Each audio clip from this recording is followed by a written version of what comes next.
아멘. 할렐루야, 반갑습니다. 오늘도 이렇게 실시간 영상 예배에 참여해 주신 여러분들께 여러분들을 진심으로 환영하고 축복합니다. 여러분 어떻게 추석 명절 잘 보내셨습니까? 네. 저는 어릴 때 이렇게 설날이나 이렇게 추석을 생각해 보면 맛있는 음식과 또 그동안 쉽게 만나지 못했던 이런 가족들을 보는 기쁨에 늘 설레었던 것 같습니다. 특별히 설날에는 이 세뱃돈 받는 재미가 있고 또 추석에는 이렇게 친척들을 만나면서 또 작은 선물들을 받으면서 즐거웠던 추억들이 저에게 많이 있습니다. 저는 이번 명절이 좀 아쉬운 것이 있다면, 좀 특별히 아쉬운 점이 있다면, 이제 친척분들, 가족들을 많이 뵙지 못했고 또 어른들을 찾아뵙지 못하는 것이 많이 아쉬웠습니다. 저에게는요, 한 8촌 정도 되는 8촌 여동생이 있는데, 사실 8촌이면 잘 모르잖아요. 쉽게 만나지도 못하고 또 가깝게 지내지도 못하는 그런 사이인데, 한참 어린 동생이 한 명 있습니다.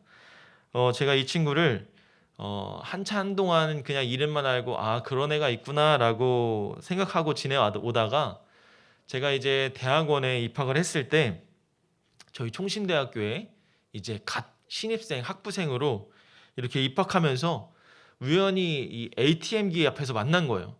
어디서 많이 본 애가 있는데 혹시 너 누구니? 이렇게 얘기하다가 그 아이의 이름을 혹시 너 누구 아니야? 그러니까 맞다고, 너 나 알지?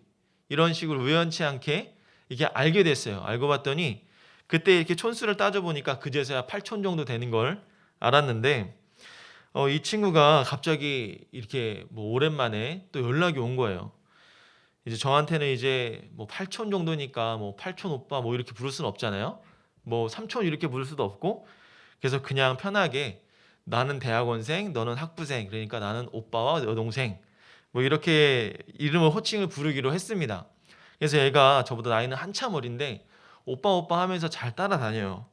근데 이 친구가 갑자기 연락이 와서는 이번 추석 때는 많이 얼굴도 못 보고 가족들도 못 봐서 너무 아쉽다, 이렇게 이야기하는 거예요. 알고 봤더니 왜 그러냐 이렇게 해서 알고 봤더니 명절에는 뭔가 이렇게 짭짤하게 용돈도 많이 받곤 하는데 이번 명절은 망했다는 거예요. 이놈의 코로나 때문에 용돈도 못 받고 선물도 못 받고 너무너무 서운하다고 그럼 연락을 한 거예요. 그래서 나한테 그걸 이야기하는 의도가 뭐야? 그랬더니 용돈 좀 보내달라는 거였습니다. 그래서 제가 충현께 오면 용돈 줄게 라고 이야기하고 이렇게 한번 지나간 적이 있었는데요. 여러분, 이 명절 때 저도 옛날 생각을 해보니까 명절마다 이 어른들 뵙는 재미, 물론 인사드리고 고마운 마음, 반가운 마음이지만 한편에는 뭔가 이렇게 좀 준비해 주지 않을까, 이런 마음이 제 마음속에 있었던 것 같아요. 자, 여러분은 어떻습니까? 이번 추석 명절이 어떠셨어요? 뭐 어떤 친구들은 또 가족들도 많이 만나고 즐거운 시간도 보냈겠지만, 또 어떤 친구들은 명절에 뭐 멀리 가지 못하고 그냥 집에서 우리 가족들과 오순도순 이렇게 지내진 않았습니까? 이렇게 친척들이 한자리에 모여 이렇게 웃으면서 나눴던 시절이 좀 많이 그리운 것 같습니다. 저는 개인적으로 선물을 받으면 이렇게 선물을 싸고 있는 이 포장지와 거치레들, 이런 것들을 과감하게 떼어버립니다. 제가 군 생활을 할 때 일반 병사의 길이 아니라 이렇게 직업군인의 길을 걸어간 이유가 있는데요. 여러 가지 이유가 있지만 그 중에 가장 컸던 이유, 조금 중요한 이유는 바로 돈 때문이었습니다. 여러 가지 이유가 있지만 이렇게 경제적으로 여유롭지 못했기 때문에 스스로 자립하기 위해서 부모님에게 손을 벌리지 않고 나 혼자 스스로 자립해야겠다는 생각이 제 마음속에 늘 있었습니다. 그래서 선택한 것이 바로 군대였고, 제가 7년이라는 군 생활을 하면서 열심히 모은 돈으로 가장 큰 돈을 써본 기억이 있다면 그것은 바로 지금 제가 타고 다니는 자동차를 구매한 거였습니다. 지금 한 11년째 타고 있는데 아주 쌩쌩하게 잘 나가거든요. 이 차를 구매할 때 제가 풀옵션으로 정말 거금을 들여서 샀습니다. 보통 근데 새 차를 구매하면, 여러분들은 뭐 부모님이 새 차를 구매하시거나 아니면 주변에 새 차를 구매한 사람들의 차를 타보면 알겠지만, 보통 새 차를 구매해보면 안에 기스가 나지 않도록 이렇게 비닐을 쌓아두거나 이렇게 시트지나 이런 곳에 비닐로 쌓여져 있는 걸 볼 수가 있어요. 근데 저는 이 성격상 그런 비닐들을 이렇게 떼어내지 않으면 안 돼요. 그래서 차를 딱 타자마자 가장 먼저 한 것이 시동을 켜고 비닐들을 하나씩 다 떼기 시작했습니다. 시트지에 있는 거, 뭐 아크릴에 있는 거, 모든 시트에 있는 뭐 테이프 이런 스티커들을 다 떼어냈어요. 근데 또 어떤 분들은요, 새 차를 사면 이 새 차 기분이 있다고 비닐을 한 몇 달 동안 떼지 않는 거예요. 네, 분명히 그런 분들이 있어요. 정말 새 차의 느낌을 오래오래 간직하고 싶어서 비닐도 떼지 않고 막 기스라도 날까봐 안절부절하면서 차를 타시는 분들이 있습니다. 여러분들 아직 구매를 안 해봤지만 여러분들 뭐 좋은 선물이나 물건을 사면 그런 경우 있잖아요. 근데 여러분들 이렇게 새 차를 사거나 좀 좋은 선물을 받으면 그런 경우가 간혹가다 있고 그런 분들이 좀 있습니다. 또 어떤 분들은요, 이렇게 선물을 받으면 이게 포장지에 정성껏 쌓여 있잖아요. 그 포장을 저 같으면 그냥 빡빡 찢어버리는데 어떤 분들은 테이프를 하나 살살 떼요. 이 포장지가 뜯어지지 않도록 살살 떼는 친구들이 있어요. 그럼 그런 분들한테 물어봐요. 아니, 선물을 받았으면 그냥 확확 찢어서 그 안에 내용물을 보면 되지. 굳이 이렇게 테이프를 조금씩 떼가지고 보는 이유가 뭐예요? 그런 이유가 뭐야? 라고 물어보면 저는 이런 이야기가 나올 줄은 꿈에도 몰랐습니다. 선물을 하기 위해서 정성껏 포장지를 고르고 또 예쁘게 포장한 그 상대방의 정성마저도 소장하고 싶기 때문에 그 포장지를 살살 떼서 상처가 안 나게 떼가지고 고이 접어서 간직한다는 거예요. 그 말을 듣자마자 그동안 제가 팍팍 찢어버렸던 그 포장지 선물해준 사람들의 얼굴이 싹 지나가는데 한편으로 좀 미안한 마음이 드는 겁니다. 그런 분들의 이야기를 들어보면 그런 소장하고 싶은 마음, 간직하고 싶은 마음들이 있다는 거죠. 하지만 여러분, 아무리 포장지를 정성껏 모아두고 또 아무리 예쁜 포장지라도 그 안에 담겨진 선물과는 그 자체와는 비교할 수가 없는 것이죠. 포장지는 단지 포장지일 뿐입니다. 포장지는 뜯어내고 찢어지면 그만이에요. 중요한 것은 그 안에 어떠한 선물이 담겨져 있느냐, 내용물이 중요한 겁니다. 오늘 말씀은 마치 우리의 삶을요, 이 선물과 포장지에 비유하는 것 같습니다. 무엇이 더욱더 소중하고 가치 있는 것인지 오늘 이 말씀을 통해서 함께 살펴보고자 합니다. 오늘 중심 구절인 이 7절의 말씀은 이렇게 이야기하고 있습니다. 우리가 이 보배를 질그릇에 가졌으니 라고 이야기하죠. 여기서 바울이 강조하는 이 보배는 무엇을 의미할까요? 이 보배는 바로 6절 앞에 언급되어져 있는 하나님의 영광을 아는 빛을 의미합니다. 조금 더 앞으로 가서 4절에서 말하는 건 무엇이냐면 바로 복음의 광채다라는 거죠. 쉽게 말하면 이건 바로 복음이다라는 거예요. 이 보배는 복음이다. 그렇다면 여러분, 복음이 무엇일까요? 네, 말 그대로 기쁜 소식이죠. 죄로 인해서 죽을 수밖에 없었던 우리를 위해 예수님이 죽으시고 부활하셨고 그 사실을 믿는 사람들에게 새 생명을 주신 것, 그것이 복음이고 기쁜 소식이다라는 겁니다. 그 복음은 바울은 10절과 11절의 말씀에서 이렇게 비교하면서 이야기하고 있어요. 10절의 말씀에 보면 우리가 항상 예수의 죽음을 몸에 짊어짐은 이라고 말하죠. 예수의 죽음을 몸에 짊어짐은. 11절에서는 우리 살아있는 자가 항상 예수를 위하여 죽음에 넘겨짐은. 자, 10절 또 예수의 생명이 또한 우리 몸에 나타나게 하려 함이라. 11절에서도 예수의 생명이 또한 우리 죽을 육체에 나타나게 하려 함이라. 10절과 11절에 반복되는 가장 중요한 내용은요, 우리는 죽을 수밖에 없으나 그 죽음을 이기는 예수의 생명을 소유하고 있다라는 겁니다. 8절과 9절에서 말하고 있는 것처럼 우리는 우겨쌈을 당하고 또 답답한 일을 당하기도 하고 박해를 받기도 하고 거꾸로 때림을 당하기도 해요. 하지만 이 모든 것은 바로 그 뒤에 예수의 생명이 나타나게 하려 함이라라는 겁니다. 마치 예수님이 우리를 위해서 죽음을 이기시고 부활하신 것처럼 말하고 있는 것이죠. 이것이 바울이 오늘 이 말씀을 통해서 가르치고 있는 복음이에요. 오늘 본문에서 강조하고 있는 것이 바로 이겁니다. 이것이 바로 우리 질그릇과 같은 삶이다라는 거죠. 여러분, 질그릇은 무엇이냐면 우리가 썩어서 죽을 육체를 의미합니다. 우리의 질그릇은 고난도 겪고 어려움도 겪습니다. 하지만 그 뒤에 예수의 생명이 드러난다는 거예요. 다시 말하면 우리의 질그릇은 깨어지지만 더욱 중요한 것은 그릇이 깨져야만 그 안에 담고 있는 보배가 드러난다는 겁니다. 그러므로 우리는 나의 질그릇이 깨어지는 것을 두려워해서는 안 되는 거예요. 오히려 나의 깨어짐이 하나님 나라의 복음을 전하는 유용한 도구가 된다라는 사실, 유용한 도구와 기회가 된다라는 사실을, 그 사실에 감사할 수 있어야 된다는 거죠. 그런데 사단이 자꾸 와서 우리의 마음을 꿰이죠. 세상이 말하는 것, 세상이 요구하는 것, 세상이 주입하는 것을 찾아가도록 현혹합니다. 하나님을 알지 못한 채 세상의 즐거움을 찾아 살아가죠. 하나님의 영광을 드러내지도 못한 채 나의 이름만을 드러내기 위해서 살아갑니다. 영적인 사명을 깨닫지 못하고 나의 목표를 위해 달려가죠. 이 모든 것이 깨어질 그릇의 얼매인 삶이라는 겁니다. 여러분, 이게 얼마나 소모적인 일일까요? 얼마나 헛된 일일까요? 우리가 과연 이런 것들을 위해 살아가야 할까요? 저는 아니라고 생각합니다. 오늘 이 말씀을 하고 있는 바울의 모습을 한번 살펴볼까요? 바울의 삶에 보면 그는 질그릇이 아니라 사기그릇 이상의 스펙을 가진 사람 아니었습니까? 적어도 세상 사람들이 보는 기준에 따지면 이 바울은요, 너무너무나 위대하고 너무너무나 갖춰진 게 많은 자라는 겁니다. 그는 흙수저가 아니라 금수저에 가까운 사람이죠. 사람들이 부러워할 만한 삶의 모습을 갖고 있습니다.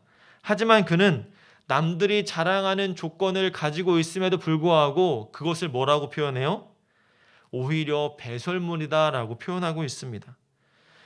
남들이 자랑하는 조건들을 오히려 배설물로 여기면서 버리기 위해서 노력하는 삶을 보여주고 있잖아요. 자기가 태어난 곳, 그리고 지금까지 받아왔던 교육들, 최고의 모든 것들을 다 갖고 있었지만 그는 세상의 모든 것들이 다 오히려 배설물이다라고 이야기하고 살아가고 있습니다. 왜일까요? 그것은 바로 자기 자신이 깨져야 할 질그릇이다라는 것을 알고 있었기 때문입니다. 나의 껍데기를 벗어버려야 된다는 것을 알고 있었기 때문인 거죠. 그 껍데기 안에 담긴 보화의 귀중한 가치를 가리거나 덮고 있다면 과감하게 그것을 벗어버려야 된다는 거죠. 내가 복음을 전하는데 방해하는 요소들이 있다면 그것을 제거해야 된다는 겁니다. 내 안에 있는 자존심, 자만심, 허영심, 바울과 같이 자신의 자랑거리를 배설물로 여길 줄 아는 모습이 필요하다는 거예요. 그것을 벗어버릴 때 내가 사는 삶이 아니라 내 안에 그리스도께서 사시는 삶을 살아가게 된다는 겁니다. 사랑하는 여러분, 여기서 나의 질그릇이 무엇일까요? 우리는요, 질그릇과 같은 존재입니다. 질그릇이 뭡니까? 우리가 표현하는 그 질그릇은요, 쉽게 깨지고 볼품없는 거예요. 그런데 그 안에 담긴 보배, 예수 그리스도는 너무나 귀하고 아름다운데 우리의 질그릇은 그저 볼품 없음에도 불구하고 나는 내 질그릇을 더 아름답게, 더 멋있게 치장하려고 살아간다는 겁니다. 여러분, 나는 질그릇과 같은 존재인데 그래봤자 질그릇인데 어디 질그릇이 사기그릇이 됩니까? 금그릇이 됩니까? 그 질그릇밖에 되지 않은 그릇을 조금 더 좋게 보이려고, 세상 사람들에게 좋게 보이려고 거기에다가 그림을 그리고 금붙이를 붙이고 그것을 아름답게 포장하려고 노력하고 내 스펙 쌓으려고 노력하고 내가 정말 세상에서 남들이 부러워할 만한 것들로 가득가득 붙여버리려고 노력하고 있다면 세상 사람들의 시선은 어디로 갈까요? 내 안에 담긴 보배 예수님께 그 시선이 갈까요? 아니면 내가 아름답게 포장하고 거칠애로 만들고 있는 내 질그릇에 시선이 갈까요? 아무리 잘 만들고 아무리 거칠애가 화려하다 할지라도 그저 우리는 질그릇에 불과하다는 겁니다. 외적인 무언가를 높여야 나의 가치가 높아진다는 세상 소리에 여러분들 현혹하지 마십시오. 여러분 앞으로들 내가 이제 수능 시험이 있고 내가 인생의 중요한 결정들을 내려야 할 때가 있는데 그 결정을 통해서 나의 질그릇이 더 화려하게 변화되게 만들겠다 이런 생각을 가지고 있다면 그 자체가 바로 보배 대신 예수 그리스도를 감추고 나를 드러내는 것밖에 되지 않는다는 겁니다. 하나님이 원하시는 삶은 무엇이냐면 오늘 바울과 같이 내가 아무리 잘나고 가진 것이 많고 정말 화려한 그러한 거칠애를 한 질그릇이다 할지라도 그것을 위해서 향해 달려가는 것이 아니라 내 안에 담긴 보화, 내 안에 담긴 보배, 그 예수 그리스도를 드러내는 삶을 살아가야 된다는 겁니다. 예수님이 나의 질그릇을 언젠가 깨트려 버리실 겁니다. 왜요? 너의 질그릇이 중요한 게 아니야. 그 안에 담긴 보배, 예수 그리스도가 더 중요한 거야 라는 것을 깨닫게 하기 위해서죠. 그러므로 여러분, 내 안에 담긴 질그릇이 깨지는 것을 두려워하지 마십시오. 우리는 고난과 역경과 수많은 어려움을 겪습니다. 하지만 그 어려움 가운데서 나의 보배 되신 예수님만을 바라보며 그분을 드러내려고 노력할 때 그때야 나의 질그릇이 깨지고 내 안에 담긴 예수 그리스도가 드러난다는 겁니다. 저와 여러분들, 이 자리에 모인 여러분들, 이 예배에 참여하는 여러분들이 이 보배, 이 귀한 보배가 세상 가운데 드러나서 하나님의 복음을 전하는, 예수 그리스도의 복음을 전하는 그런 아름다운 보배, 아름다운 자들이 되기를 주님의 이름으로 소망합니다. 비록 코로나19로 인해서 복음을 전하는 것이 더 어렵고 힘들어졌습니다. 그런데 여러분, 이럴 때일수록 복음의 전파가 멈추지 않고 더욱더 많은 사람들에게 흘러가야 됩니다. 어쩌면 지금 이때가 하나님을 믿지 않는 사람들에게는 복음의 능력이 더욱더 필요할 때가 아닐까요? 지금 많은 사람들이 어렵고 힘들어하고 위로가 필요할 때 누군가의 위로와 도움이 아니라 그 안에 예수 그리스도의 복음의 위로가 필요하지 않을까요? 저는 이 세상이 더 강팍해지고 어려울수록, 복음이 더 전해지기 어렵고 힘들수록 복음은 더욱더 그 가치를 드러내며 힘을 낼 거라고 믿습니다. 그 복음을 통해서 많은 사람들이 위로받고 힘을 얻는, 그리고 그 복음을 통해서 많은 사람들이 죽게 돌아오는 그곳 가운데 쓰임받아야 되지 않을까요? 저와 여러분들이 그렇게 쓰임받는 자가 되기를 바랍니다. 나의 자존심, 나의 거칠애와 같은 질그릇이 깨져버리고 내 안에 담긴 보배로우신 예수 그리스도를 더욱 증거하며 나아갈 수 있는 저와 여러분이 되기를 주님의 이름으로 축복합니다. 저와 여러분의 삶이 이 질그릇이 아닌 질그릇에 담긴 보배, 예수 그리스도를 드러내는 삶을 살아가는 저와 여러분들이 되시기를 다시 한 번 더 주님의 이름으로 축복합니다. 다 함께 기도하도록 하겠습니다. 사랑의 하나님, 감사합니다. 오늘 말씀과 같이 하나님의 크신 계획과 하나님의 사랑이 우리 가운데 있는 줄 믿습니다. 거칠에 불과한, 질그릇에 불과한 나의 모습을 위해 사는 것이 아니라, 내 모습을 더 멋지게 만들려고 노력하는 것이 아니라 내 안에 담긴 보배, 내 안에 예수 그리스도를 드러내는 삶을 살아가게 하여 주시옵소서. 나를 통해 예수님이 드러나고 복음이 전파되게 하시고 하나님의 영광이 드러나게 하여 주시옵소서. 우리 고등부 학생들과 선생님들의 삶을 기억하여 주시고 이 어려움 가운데서도 잘 극복할 수 있는 지혜와 명철을 더하여 주시고 어렵고 힘든 이때에 낙심하고 절망하는 것이 아니라 우리의 신앙이 더욱더 흔들리지 않도록 견고히 세워주시며 오히려 예수 그리스도의 복음이 더욱더 전파되어지고 내 안에 보배 되신 예수 그리스도가 드러날 수 있는, 빛 되신 예수 그리스도만 바라볼 수 있는 우리 모두가 될 수 있도록 주님 축복하여 주시옵소서.